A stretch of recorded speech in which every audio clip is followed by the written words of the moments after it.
રુદ્રમાતાથી વેકરિયા સુધી ₹2.25 કરોડ પાણીની લીટરની ચોરી સામે 15 લોકો સામે ફરિયાદ, જેમાં ભાજપના એક પદાધિકારી સામે પણ ફરિયાદ દાખલ થઈ હોવામાં આવી છે. પાણી ચોરી કરતા હોવાનો ગંભીર ગુનો તેમની સામે દાખલ કરવામાં આવ્યો છે. રુદ્રમાતાથી વેકરિયા સુધી ₹2.25 કરોડ લીટર પાણી ચોરનારા કચ્છના એક ભાજપના પદાધિકારી સહિત 15 સામે પોલીસ ફરિયાદ નોંધાતા ભારે અફડાતફડી મચી જવા પામી છે.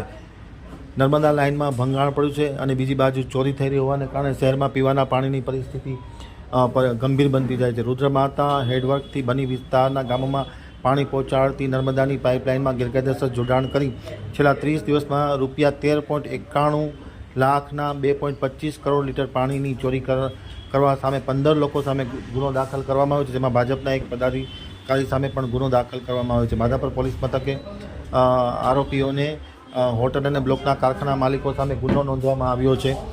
ભુજથી ખાવડા જતા રોડની સાઈડમાં આવેલી 15 હોટલ અને બ્લોકના કારખાનામાંથી ધંધાર્થીઓ દ્વારા પાઇપલાઇનમાં નુકસાન કરી ગેરકાયદેસર જોડાણ કરી પાણી ચોરી કરતા હોવાની ગંભીર અને ચોંકાવનારી ફરિયાદો ઉઠવા પામી હતી. આરોપીઓ છેલ્લા 30 દિવસમાં ગેરકાયદેસર જોડાણ કરી ₹13,91,000ની કિંમતના ₹2.25 કરોડ લીટરની પાણી ચોરી કરી હોવાનું સામે આવ્યું છે, જેમાં ભાજપના એક પદાધિકારી સામે પણ ફરિયાદ નોંધાતા ભારે અફડાતફડી મચી જવા પામી છે. કુલ 15 લોકો જે ચોરી કરનારા છે તેમની સામે પોલીસ ફરિયાદ દાખલ કરવામાં આવી છે.